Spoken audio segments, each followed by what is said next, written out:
Welcome to Urbanization by Sean, Vladimir, Aiden, and Caden. We have worked very hard on this project, and we hope that you enjoy this project. We will be covering many subjects ranging from technologies to working conditions. Thank you very much, and enjoy. The influx of immigrants coming from Mexico, Europe, and other places was a big problem for construction and funding. The government could not keep up with the high demand for housing and shelter. So to save money, the government came up with cheap solutions like slums and poorhouses. Slums were where most people, particularly immigrants, went to live. They were tightly packed ghetto neighborhoods with little comforts. Poorhouses were for American workers that could not afford houses. They were paid for by big business owners and were often very comfortable. Health was no better than housing among the common folk. Because of the high levels of unmanaged waste, epidemics of infectious diseases were very common in New York. The city battled outbreaks of smallpox, typhoid malaria, yellow fever, cholera, and tuberculosis. Sanitation did not help matters at all. Most people needed more clean drinking water. There was always trash in the street. It was also not uncommon to see a dead something in the street, like a cat, dog, or sometimes even a horse. These conditions only helped to spread the wave of disease that plagued these cities. Working conditions. Big business owners cared little about their employees and their welfare.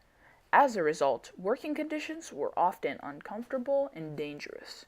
Machinery was unsafe and the pay was little to nothing even for those times. Sick and personal days were non-existent. The workers were only allowed to stay home due to illness, and even then they were charged. Chicago, an emerging city at the time, had it worst. Chicago then was basically a set of slaughterhouses and smaller surrounding businesses. Illness was everywhere and many workers got sick. The pay was also so low that even living in slums was hard to afford. Culture. The government was a wealthy powerhouse by then and was able to build many public places. Despite poor sanitation, many recreational facilities like parks, museums, and others sprung up in emerging cities like Chicago, Atlanta, and New York. Schools, however, were a different matter altogether, as immigrants and the African Americans were often frowned upon by a growing white society. They were often shunned from these recreational facilities. As for the schools, they were also often segregated by different races and ethnicities. They were also segregated from different ghettos and by attending their own places of learning. Technologies. Many inventions were created by American men and women to make lives more productive and more comfortable, including in 1844 Samuel F.B. Morse invented the telegraph.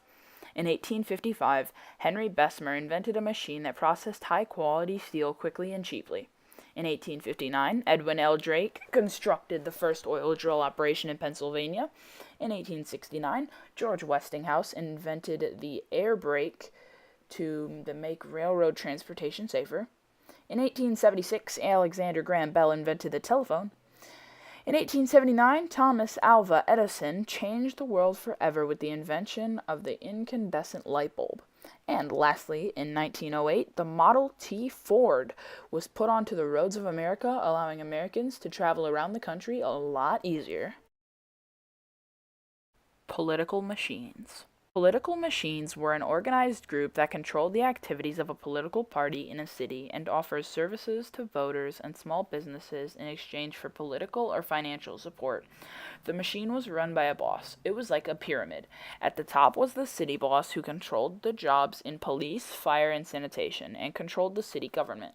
They tried to help immigrant problems and so won immigrant votes and loyalty. You had to go through the boss to get things in a city: new businesses, licenses, inspections, money for schools, hospitals, etc. The machine then got paid for providing these government services. While this is all well and good, political machines were corrupt to the core, more often than not.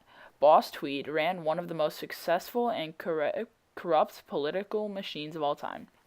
He operated in New York and in time practically came to run the city itself, even a lower government employee. He was eventually brought down by newspapers and cartoonists.